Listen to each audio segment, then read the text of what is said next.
નમસ્કાર મિત્રો, સ્વાગત છે બધા મિત્રોનું અમારી યુટ્યુબ ચેનલમાં। તો 8 માર્ચ 2026ના સોના અને ચાંદીના બજાર ભાવ કેવા રહ્યા તે વિશેની માહિતી આ વિડીયોમાં જોઈએ તે પહેલા જે પણ મિત્રો નવા છે તે ચેનલને સબસ્ક્રાઇબ કરી લેજો અને ફેસબુકમાં જે પણ મિત્રો અમારી માહિતી જોઈ રહ્યા છે તે ફેસબુક પેજને ફોલો કરી લેજો જેથી કરીને અમારી રેગ્યુલર અપડેટ તમને મળતી રહે। ચાંદીની બજાર જોઈએ તો 1 ગ્રામ ચાંદી 285, 8 ગ્રામ ચાંદી 2280 રૂપિયા, 10 ગ્રામ ચાંદી 2850, 100 ગ્રામ ચાંદી 28500 અને કિલો ચાંદી 2,85,000 રૂપિયા સુધીના ભાવ રહ્યા હતા। તો મિત્રો ખાસ કરીને ચાંદીની બજારમાં પ્રતિ 1 કિલોએ આજે કોઈ પણ પ્રકારની વધઘટ જોવા મળી નહોતી। ભાવ છે તે એકંદરે સ્થિર રહ્યા હતા। વાત કરીએ આજના 22 કે સોનાના ભાવ વિશે તો 1 ગ્રામ સોનાનો ભાવ 15,005 રૂપિયા, 8 ગ્રામ સોનું આજે 1,20,040 રૂપિયા, 10 ગ્રામ સોનાનો ભાવ આજે 1,50,050 રૂપિયા અને 100 ગ્રામ સોનું 15,05,000 રૂપિયા સુધી રહ્યું હતું। તો આજના 22 કે સોનાના 100 ગ્રામના ભાવમાં 23,000 રૂપિયાનો વધારો જોવા મળ્યો હતો। આજના 24 કે સોનાના ભાવ જોઈએ તો 1 ગ્રામ સોનાનો ભાવ જોવા જઈએ તો આજે 16,370 રૂપિયા, 8 ગ્રામ સોનાનો ભાવ આજે 1,30,960, 10 ગ્રામ સોનું 1,63,700 અને 100 ગ્રામ સોનાનો ભાવ આજે 16,37,000 રૂપિયા સુધી રહ્યો હતો।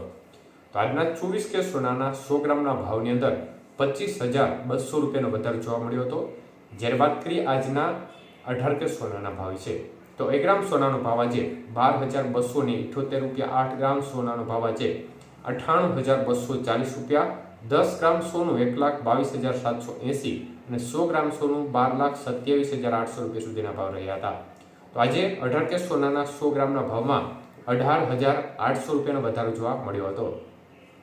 તો મિત્રો ખાસ કરીને આજે બજારમાં થોડી વેચવાલીનું પ્રમાણ છે તે ઓછું રહ્યું હતું, પરંતુ ખરીદદારીનું પ્રમાણ છે તેમાં એક પ્રકારે નોંધપાત્ર રીતે વધારો જોવા મળ્યો છે, જેની અસરના ભાગ સ્વરૂપે આજે સોનાની બજારમાં મોટો વધારા તરફી માહોલ જોવા મળ્યો છે। આમ જોવા જઈએ તો છેલ્લા ઘણા દિવસથી ઘટાડા તરફી માહોલ યુદ્ધની પરિસ્થિતિઓ વચ્ચે પણ જોવા મળી રહ્યો હતો।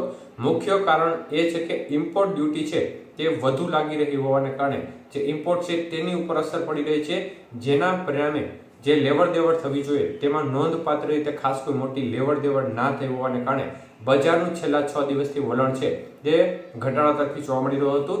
જોકે ઈરાને હવે ખુલ્લી છૂટ આપતા જે સ્ટેટ હોર્મોન્સ છે ત્યાંથી એક પ્રકારે ભારતને લેવડ દેવડ માટેનો માર્ગ ઈરાને એક પ્રકારે રાહત આપીને મોકળો કર્યો છે, જેના પરિણામે જે આવન જાવન છે તેમાં થોડો વધારો થવાની શક્યતાઓ છે। આની સાથે સાથે ખરીદી અને જે વેચવાલી છે તેમાં પણ ખાસ કરીને વધઘટ થવાની સંભાવના છે। એટલે આગામી સમયમાં યુદ્ધની પરિસ્થિતિ યથાવત રહેશે તો આ સંજોગોમાં બજાર છે તેનો ટોન છે તે વધારા તરફી હજી પણ જોવા મળે તે પ્રકારની શક્યતાઓ દેખાઈ રહી છે।